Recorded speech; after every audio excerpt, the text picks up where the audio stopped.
దేశమంతా అమలు చేసింది.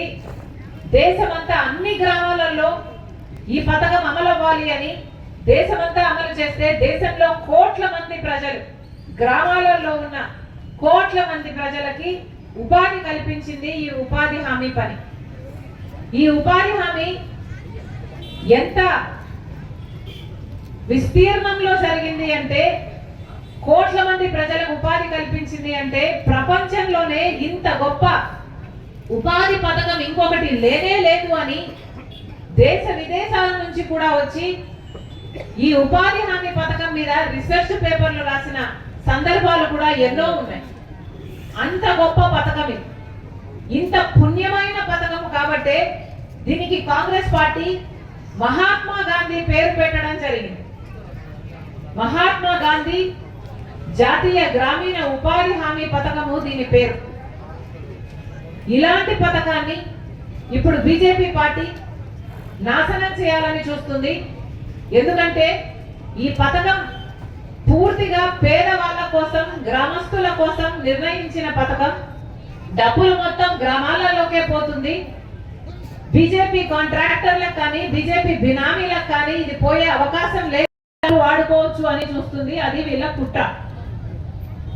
ఈ పథకము మహాత్మా గాంధీ పుణ్యమైన పేరు మీద మొదలుపెట్టిన ఈ పథకానికి బదులుగా బీజేపీ పార్టీ ఇప్పుడు చెప్తుంది వీళ్ళు ఇంకో కొత్త పథకం తీసుకొస్తున్నారు.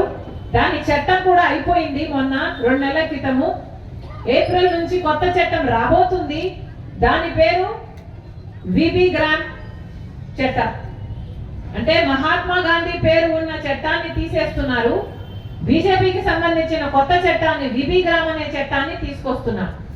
మహాత్మా గాంధీ పేరు ఎందుకు పెట్టింది అంటే, కాంగ్రెస్ పార్టీ ఈ పథకానికి మహాత్మా గాంధీ గారు గ్రామ స్వరాజ్యాన్ని కోరుకున్నారు, గ్రామాల అభివృద్ధి కోరుకున్నారు.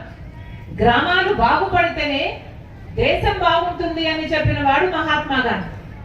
మహాత్మా గాంధీ పేరు పెట్టిన ఈ పథకంలో ఇంతకుముందు ఇదివరకు జరుగుతున్నది ఏమిటి అంటే, గ్రామాలలో ఏదైనా పని కావాలంటే గ్రామ సభలు పెట్టి గ్రామ పంచాయతీలో గ్రామస్తులందరూ ఉండంగా మా గ్రామానికి ఏం పనులు కావాలి, రోడ్డు కావాలనా, లేక బావి కావాలనా, లేక పూడికలు తీయాలనా, ఇలా ఏ పనులు కావాలి, గ్రామం కోసం ఏ పనులు కావాలో ఆ గ్రామ సభల్లో నిర్ణయించుకొని ఆ ఉపాధి పనులని గ్రామ పనులుగా చేపించేవారు.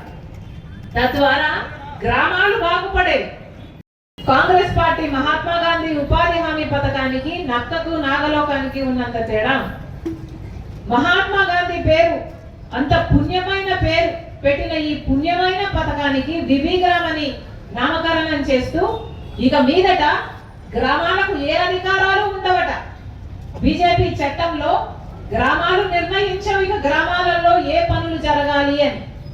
ఉపాధి చట్టం కింద గ్రామంలో ఉన్న అధికారాలన్నీ పోతాయి. గ్రామంలో జరగాల్సిన పనులు ఇక జరగవు. ప్రభుత్వం, కేంద్ర ప్రభుత్వమే చెప్తుందట, బీజేపీ చెప్తుందట ఎక్కడ ఈ పనులు జరగాలి, ఏ పనులు జరగాలి అని. అంటే వాళ్ళు నోటిఫికేషన్ ఇస్తారట. ఇక గ్రామాలలో పనులు జరగవు. ఇక వాళ్ళు నోటిఫికేషన్ ఇస్తే ఏ రాష్ట్రంలో పనులు జరుగుతాయి, ఏ జిల్లాలో పనులు జరుగుతాయి, ఏ గ్రామాల్లో జరుగుతాయి, జరగవు అన్నది వాళ్ళు నిర్ణయిస్తారట. అన్ని గ్రామాలకు ఇది వర్తించబోదిక. అంతేకాదు పనులు కూడా ఎక్కడ జరగాలి అని కూడా వీళ్ళే చెప్తారట.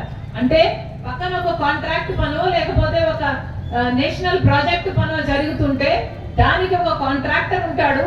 ఆ కాంట్రాక్టర్ కింద ఈ ఉపాధి హామీ పనిని చేరిస్తే ఈ ఉపాధి హామీ పనికి వెళ్ళే వాళ్ళంతా ఇక గ్రామాలలో పని చేయరు. ఈ ఉపాధి హామీ పనులంతా ఆ కాంట్రాక్టర్ కింద లేబర్ సప్లై చేసే కంపెనీలుగా గ్రామాలు మారిపోతాయి అన్నమాట. ఇక ఆ కాంట్రాక్టర్ కింద పని చేస్తే ఆ కాంట్రాక్టర్ డబ్బులు ఇస్తాడో ఇయ్యడో, ఎప్పుడు ఇస్తాడో